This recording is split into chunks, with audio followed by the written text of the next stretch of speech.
താങ്കളെന്താണ് കല്യാണം കഴിക്കാഞ്ഞത്? എന്റെ സാറേ, എന്റെ ജീവിതം എന്ന് പറഞ്ഞു കഴിഞ്ഞാലേ, ഞാനൊരു പെൺകുട്ടിനെ 3-3.5 വർഷമായിട്ട് സ്നേഹിച്ചു. എന്നിട്ട് സർക്കാർ ഉദ്യോഗസ്ഥനെ കണ്ടപ്പോ നമ്മ പെയിന്റിംഗ് പണിക്കാരനാണല്ലോ, അവള് നമ്മളെ കളഞ്ഞിട്ട് അങ്ങോട്ട് പോയി. എന്തിനാ ഇവരുടെ കഥയൊക്കെ നമ്മൾ അറിയണം? നമുക്ക് അകത്തോട്ട് നീ പോകാം. ഒന്നും ഉണ്ടായിരുന്നടി? നിന്റെ കൂട്ടുകാരികൾ വല്ലതും ഉണ്ടോടി ഇതേപോലത്തെ സ്വഭാവം ഉള്ളത്?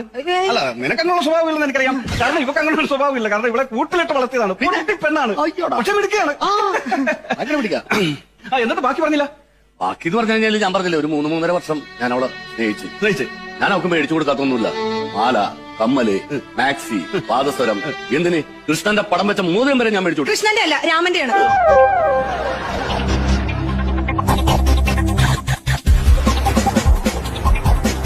രാമന്റെയാണോ? അതെ.